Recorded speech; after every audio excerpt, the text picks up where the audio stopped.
Hello विद्यार्थियों, कैसे हैं आप सभी लोग। और हम लोग लूसेंट को बारी बारी से कर रहे थे, यानी एक एक क्वेश्चन हम लोग देखेंगे, एक एक लाइन हम लोग इसकी पढ़ेंगे और लूसेंट आपको मैं पूरी तरीके से रटवा दूंगा, याद करवा दूंगा, समझ विकसित करा दूंगा, जिससे कि एक एक क्वेश्चन आप लोग कर पाए। अगर कोई लाइन आपको समझ में नहीं आती है तो वो भी आप लोगों को इसके तहत समझ में आ जाएगी। तो चलिए चालू करते हैं हम पॉलिटी को, यानी राज व्यवस्था को। और पिछली क्लास में मैंने आप लोगों को रेगुलेटिंग एक्ट के बारे में बताया था और 1830 के एक्ट तक हम लोग पहुंच चुके थे। इसके आगे का हम लोग करते हैं। अगर हम इसमें बात करें तो इसमें जो मोस्ट इंपॉर्टेंट है वो कौन कौन से एक्ट शामिल हैं, तो इसमें अब हम नेक्स्ट एक्ट पर आते हैं। और इसमें नेक्स्ट एक्ट जो है वो है 1833 का चार्टर एक्ट। भारत के संविधान के निर्माण को लेकर सबसे पहले हमें इन चार्टर एक्टों को पढ़ना होगा, क्योंकि इसी से संविधान का निर्माण होगा और कुछ बातें इन्हीं संविधानों से ली जाएंगी, संविधान में ली जाएंगी। चार्टर एक्ट की बात की जाए 1833 के चार्टर एक्ट की, तो इस अधिनियम की मुख्य विशेषता क्या है। पहला पॉइंट, इसके द्वारा कंपनी के व्यापारिक अधिकार को पूर्णता, याद रखना, किस एक्ट के तहत जो है पूर्णता समाप्त कर दिया गया था ईस्ट इंडिया कंपनी के व्यापारिक अधिकार को, तो 1833 के तहत किया गया था। मैंने इसके पहले बताया था तुम लोगों को, 1833 में व्यापार करने का अधिकार भारत से समाप्त कर दिया गया। देखो यहां कहीं भी भारत नहीं लिखा है, कंपनी के व्यापारिक अधिकार को पूर्णता समाप्त किया गया है।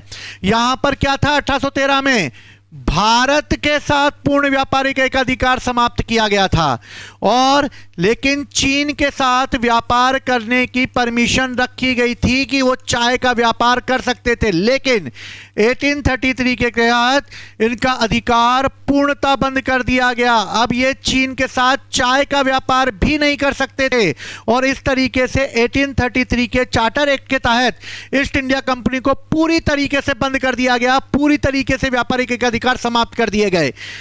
याद रखना, भूल मत जाना, ये बहुत इंपॉर्टेंट क्वेश्चन है। याद रखना 1813 में जो व्यापारिक एकाधिकार समाप्त किए गए थे वो सिर्फ भारत के साथ थे, लेकिन 1833 में पूर्णता समाप्त कर दिए गए थे। चलिए पहला पॉइंट समझ में आ गया आपको। सेकंड, अब कंपनी का कार्य ब्रिटिश सरकार की ओर से मात्र भारत का शासन करना रह गया। अब कंपनी से भारत में ब्रिटिश सरकार की ओर से क्या करेगी, शासन करेगी, एडमिनिस्ट्रेशन करेगी, व्यापार नहीं करेगी, क्योंकि व्यापार को ओपन कर दिया गया है। बंगाल के गवर्नर जनरल को भारत का गवर्नर जनरल कहा जाएगा। भैया 1773 के तहत बंगाल के गवर्नर को बंगाल का गवर्नर जनरल कहा गया। ये वॉरेन हेस्टिंग को बनाया गया था, लेकिन इसमें मुख्य रूप से क्या कहा गया है, इसमें मुख्य रूप से कहा गया है कि इस समय भारत का गवर्नर जनरल मुख्य रूप से 1833 के चार्टर एक्ट के तहत किसको बनाया गया, तो 1833 के चार्टर एक्ट के तहत बंगाल का गवर्नर जो है अब भारत का गवर्नर जनरल कहलाएगा। वहां पे बंगाल का ही गवर्नर जनरल रहा वॉरेन हेस्टिंग, यहां पर अब बंगाल का गवर्नर जनरल भारत का गवर्नर जनरल कहलाएगा। और इस तरीके से जो भारत का पहला गवर्नर जनरल कैनिंग को बनाया जाए, वो मतलब विलियम बेंटिक को बनाया जाएगा। बंबई और मद्रास, याद हो तो अंग्रेज तीन तरह से शासन करते थे, या तो कोलकाता, बंबई और मद्रास। कोलकाता मेन इनका हेडक्वार्टर था, मद्रास और बंबई को ये कंट्रोल करते थे। लेकिन बंबई और मद्रास की जो काउंसिल होती थी उसे विधि निर्माण करने की शक्तियों को वापस ले लिया गया, यानी कि इस समय भारत में जो एडमिनिस्ट्रेशन चलाया जाता था वो मुख्य रूप से कोलकाता से चलाया जाता था। तो एक बंगाल का गवर्नर होता था, एक मुंबई का गवर्नर होता था और एक मद्रास का गवर्नर होता था। 1773 के रेगुलेटिंग एक्ट के तहत बंगाल के गवर्नर को यह अधिकार दिया गया कि वो मुंबई और मद्रास के गवर्नरों को भी कंट्रोल करेगा, लेकिन स्थानीय तौर पर यहां के गवर्नर अपने स्वतंत्रता के लिए जाने प्रयोग करते थे और कुछ विधियां भी बनाने का अधिकार इन्हें दिया गया था। लेकिन 1833 के चार्टर एक्ट के तहत अब मुंबई और मद्रास किसी भी प्रकार की विधि का निर्माण नहीं कर सकते, क्योंकि अब यह करने का अधिकार सिर्फ बंगाल के गवर्नर ये जो जनरल है जिसे भारत का गवर्नर जनरल बना दिया गया, अब वो करेगा। विधिक परामर्श हेतु गवर्नर जनरल की परिषद में एक विधि सदस्य के रूप में चौथे सदस्य को जोड़ा गया। तो भैया 1833 के चार्टर एक्ट के तहत क्या होगा, तो 1833 के चार्टर एक्ट के तहत अब बंगाल का गवर्नर भारत का गवर्नर जनरल कहलाएगा। और भारत का गवर्नर जनरल है तो भैया कानून की जानकारी उसे ज़्यादा देनी पड़ेगी क्योंकि पूरे भारत को अब संभालना है उसको, इसलिए विधि सदस्य के रूप में चौथे सदस्य के रूप में शामिल कर दिया जाएगा और एक लॉ मेंबर इसमें शामिल होगा।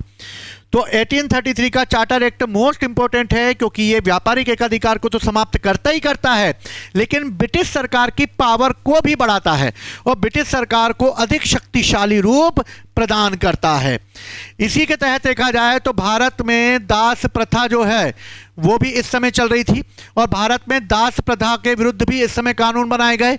और 1843 में लॉर्ड एलन ब्रो के समय जो है दास प्रथा को भारत से समाप्त कर दिया गया। एक एक लाइन का वादा किया है मैंने आप लोगों से, चाहे 100 क्लास लग जाएं पर एक एक लाइन आपको याद कराऊंगा। भारत में दास प्रथा को विधि विरुद्ध घोषित कर दिया गया। कब? 1843 में। और ब्रिटिश सरकार ने कानून बनाया कि अब किसी को भी दास नहीं बनाया जाएगा, ना ही उन्हें खरीदा जाएगा और ना ही उन्हें बेचा जाएगा। इस समय एलन ब्रो का गवर्नर जनरल जो था वो एलन ब्रो था और इस तरह पूरा उन्मूलन कर दिया गया। इसी अधिनियम की धारा 87 लाई गई, इसी 18 आगे चलकर यानी 87 लाई गई। इसके तहत कंपनी के अधीन पद धारण करने वाले किसी भी व्यक्ति को इस आधार पर उनकी नौकरी से वंचित नहीं किया जा सकता कि वो किस धर्म के हैं, कहाँ उन्होंने जन्म लिया है, इनका मूल वंश क्या है, उनका रंग क्या है, और इस आधार पर उन्हें योग्य नहीं ठहराया जा सकता। और इस तरीके से धारा 87 के तहत अब किसी भी व्यक्ति को उसके धर्म, जन्म स्थान, मूल वंश और रंग के आधार पर अयोग्य घोषित नहीं किया जा सकता। हाँ, लिंग के आधार को एक्सेप्ट नहीं किया गया था। मेल ही इस समय होते थे, फीमेल की तो बात ही नहीं थी, तो लिंग को इसमें नहीं अपनाया गया था।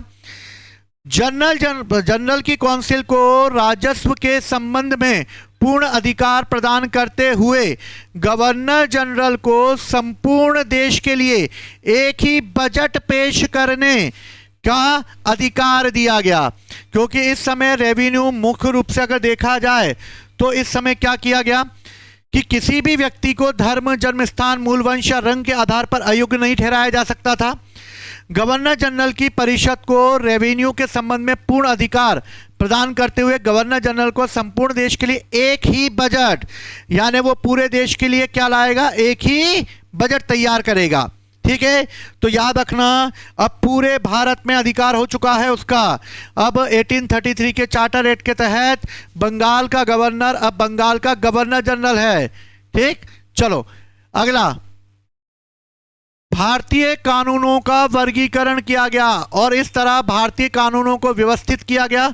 और भारतीय कानूनों को व्यवस्थित करने के लिए मुख्य रूप से एक बहुत ही महत्वपूर्ण निर्णय लिया गया। इस समय भारतीय कानूनों का वर्गीकरण करने के लिए यानी कि उसे लिखने के लिए एक विधि आयोग की स्थापना की गई और इस तरह एक विधि आयोग स्थापित किया जाएगा 1835 में। और 1835 में एक विधि आयोग आएगा जिसकी स्थापना 1834 में लॉर्ड मेकाले की अध्यक्षता में की जाएगी और लॉर्ड मेकाले प्रथम विधि आयोग का गठन करेगा।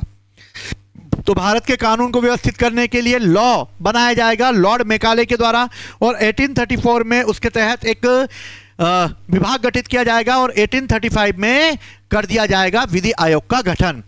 इस समय एक और चीज याद रखना बहुत इंपॉर्टेंट है, 1835 में ही एक और चीज लाई जाएगी और 1835 में मेकाले एजुकेशन पॉलिसी लाई जाएगी, यानी मेकाले शिक्षा पद्धति लाई जाएगी। मेकाले शिक्षा पद्धति के तहत क्या किया जाएगा, मेकाले शिक्षा पद्धति के तहत अंग्रेजी को शिक्षा का माध्यम बनाया जाएगा। किसको? अंग्रेजी पढ़ाओ और अंग्रेजों के गुलाम बनाओ। इस तरह बेटी बचाओ बेटी पढ़ाओ जो नारा अब चलता था, उस समय चलता था अंग्रेजी पढ़ाओ अंग्रेजों का गुलाम बनाओ। और अंग्रेजी यानी उच्च शिक्षा प्राप्त करने के लिए अंग्रेजी आना आवश्यक कर दिया गया। तभी हायर एजुकेशन मिलेगी जब आपको अंग्रेजी आती होगी। और इस तरह मैकाले एजुकेशन पॉलिसी के तहत प्रथम विधि आयोग का गठन कर दिया गया। तो मोस्ट इंपॉर्टेंट है, मैकाले एजुकेशन पॉलिसी भी है और मैकाले लॉ कमीशन भी है। लॉर्ड मैकाले ही वो है जिसने भारत के एजुकेशन में अंग्रेजी को ठूस दिया और अंग्रेजी भारत की जो है एक प्रमुख भाषा बनने को तैयार कर दिया गया। और इस तरीके से ये सब होगा 1833 के एक्ट के तहत। 1853 में भी एक एक्ट पारित किया गया था जो 1857 की क्रांति के पहले हुआ था। इस अधिनियम के द्वारा सेवाओं में नामजदगी के सिद्धांत को समाप्त करके कंपनी के महत्वपूर्ण पदों पर अब प्रतियोगिता परीक्षाओं को आयोजित किया जाएगा। इसके समय से पहले यानी 1853 के पहले जो कोई भी अधिकारी बनते थे उन अधिकारियों का नाम अनाउंस किया जाता था और ये नामजात होते थे, नाम अनाउंस कर दिया जाता था और इन्हें पद दे दिया जाता था। लेकिन 1853 में बोला नहीं, अब इनका नाम नहीं बल्कि इनकी एक प्रतियोगिता परीक्षा करवाओ और प्रतियोगिता परीक्षा आयोजित करवा के फिर जिसमें जो नंबर लेकर आए उसे अधिकारी बनाया जाए। और इस तरीके से 1853 में पहली बार प्रतियोगिता परीक्षा के कॉन्सेप्ट को अपनाया गया। तो भैया जो तुम प्रतियोगिता परीक्षाएं दे रहे हो वो 1853 के चार्टर एक्ट के द्वारा दे रहे हो और इसके तहत अब किसी भी पद को भरा जाएगा तो प्रतियोगिता परीक्षा के आधार पर भरा जाएगा। 1854 में मैकाले कमेटी की नियुक्ति की गई थी और इसके तहत मैकाले कमेटी के तहत आगे चलकर कॉलेज भी स्टैब्लिश किए जाएंगे। इसी अधिनियम में गवर्नर जनरल की काउंसिल के विधायी और प्रशासनिक कार्यों को अलग कर दिया गया, यानी लॉ बनाने वाला अलग, एडमिनिस्ट्रेशन बनाने वाला अलग कर दिया गया। और काउंसिल में 6 नए मेंबर जोड़े गए जो कि विधान पार्षद हुआ करते थे, यानी कानून बनाने में मदद किया करते थे। और इस तरह 1853 में ये 2 परिवर्तन किए गए जिसके तहत प्रतियोगिता परीक्षाएं जो हैं समाप्त कर दी गई, मतलब प्रारंभ कर दी गई और प्रतियोगिता परीक्षाएं प्रारंभ हुई 1853 में। 1858 का एक्ट पारित किया जाएगा और 1858 के भारत शासन अधिनियम के तहत क्या किया जाएगा? 1858 के भारत शासन अधिनियम के तहत भारत का शासन कंपनी से लेकर ब्रिटिश क्राउन को दे दिया जाएगा और ब्रिटिश क्राउन के हाथों में चला जाएगा। क्यों चला जाएगा? क्योंकि इसके पहले 1857 की क्रांति हो जाएगी और 1857 की क्रांति ब्रिटिश एम्पायर की जड़ों को हिलाकर रख देगी और जब उनकी जड़ों को हिलाकर रख देगी तो ब्रिटिश एम्पायर थर्रा जाएगा कि भैया दोबारा ऐसा ना हो जाए, परिवर्तन लाओ, परिवर्तन लाओ। और इस तरह ब्रिटिश शासन जो है वो डायरेक्ट अब लंदन से चलाया जाएगा और इस तरीके से कंपनी का शासन जिसे 1833 में व्यापारिक रूप से समाप्त कर दिया गया था, कंपनी का शासन जहां व्यापार में 1833 में समाप्त किया गया वहीं प्रशासनिक रूप में 1858 में समाप्त कर दिया गया और 1858 में प्रशासनिक रूप से भी कंपनी से अधिकार ले लिए गए और डायरेक्ट ब्रिटिश क्राउन यानी लंदन को दे दिया गया। और भारत में पहली बार मिनिस्ट्री ऑफ काउंसिल मंत्री पद की व्यवस्था की गई। 15 सदस्यों की एक मंत्री परिषद बनाई गई और इस मंत्री परिषद का काम देश के शासन को चलाना था और 8 सदस्य इसमें से ब्रिटिश सरकार के द्वारा और 7 सदस्य कंपनी के निर्देशक मंडल के द्वारा चुने जाने थे। और इस तरीके से एक प्रकार की मंत्री परिषद बनाई गई जिसमें 8 ब्रिटिश क्राउन की सरकार चुनेगी और 7 कंपनी के निर्देशक चुनेंगे। भारतीय मामलों पर ब्रिटिश संसद का सीधा नियंत्रण स्थापित हो गया। अब भैया भारत में अगर कोई भी मामलों पर निर्णय लेना होता था तो इसके पहले अभी तक कंपनी कर रही थी। कोई भी निर्णय कौन ले रही थी? कंपनी ले रही थी। लेकिन 1858 ने बोला company bye bye company, bye bye company. और अब आएगा ये किसके हाथों में? क्राउन के हाथों में आ जाएगा, ब्रिटिश संसद के हाथों में आ जाएगा और ब्रिटिश संसद अब इसे हैंडल करेगी। क्लियर है? तो स्थापित किया गया, मुगल सम्राट के पद को समाप्त कर दिया गया। Bye bye Mughal empire, bye bye. और इस तरीके से मुगल एम्पायर समाप्त कर दिया गया और मुगल सम्राट के पद को हमेशा के लिए समाप्त कर दिया गया और बहादुर शाह जफर द्वितीय जो मुगल बादशाह था उसे रंगून भेज दिया गया और वहीं उनकी मृत्यु हो गई। इस अधिनियम के तहत और क्या परिवर्तन किया गया? बोर्ड ऑफ डायरेक्टर्स, भैया बोर्ड ऑफ डायरेक्टर तथा बोर्ड ऑफ कंट्रोल जो कंपनी के द्वारा चलाए जाते थे, इन दोनों को भी समाप्त कर दिया गया क्योंकि सारा शासन अब कौन संभालेगा? ब्रिटिश की संसद संभालेगी। इसलिए बोर्ड ऑफ डायरेक्टर और बोर्ड ऑफ कंट्रोल दोनों को समाप्त कर दिया जाएगा। भारत का शासन चलाने के लिए ब्रिटिश मंत्रिमंडल का एक सदस्य भी अपॉइंट किया जाएगा और इस तरह एक मेंबर ब्रिटिश की संसद से चुनकर यहां आएगा और इसे ही भारत का सेक्रेटरी ऑफ इंडिया कहा जाएगा। तो सेक्रेटरी ऑफ इंडिया यानी secretary of state of India या फॉर इंडिया यानी भारत के सचिव के पद का सृजन किया जाएगा 1858 में, जो कि मंत्री परिषद का एक मंडल का एक मेंबर होगा।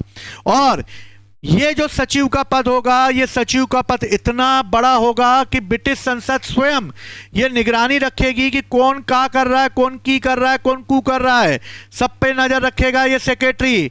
और इस तरीके से सेक्रेटरी को कंट्रोल करने के लिए मुख्य रूप से कोई नहीं होगा और इस तरह सेक्रेटरी सबसे पावरफुल होगा। उसके कार्यों को ब्रिटिश संसद के प्रति उत्तरदायी माना जाएगा, यानी कोई भी उसको रोक टोक नहीं सकता, सिर्फ ब्रिटिश संसद रोक सकती थी। भारत के प्रशासन पर इसका संपूर्ण नियंत्रण होगा, इसके कहने पर पत्ता तक नहीं लेगा, यहां तक कि गवर्नर जनरल भी इसके अंडर में काम करेगा। और ये अंतिम था, चाहे वो नीति के विषय में हो या अन्य के बारे में, उसी के द्वारा कहा गया वतन होगा। तो ये हमारे शिवगामी है, यानी इन्होंने कह दिया कि भैया मेरा वचन ही मेरा शासन है, ठीक है। तो सेक्रेटरी कहता था। भारत के गवर्नर जनरल का नाम बदलकर अब इसका नाम वायसराय कर दिया गया। तो भैया कब कब चेंज हो गया? तो 1773 के रेगुलेटिंग एक्ट के तहत बंगाल का गवर्नर अब बंगाल का गवर्नर जनरल कहलाएगा, ठीक है। और ये बनेगा कौन? वॉरेन हेस्टिंग बनेगा, ठीक है, याद रखना।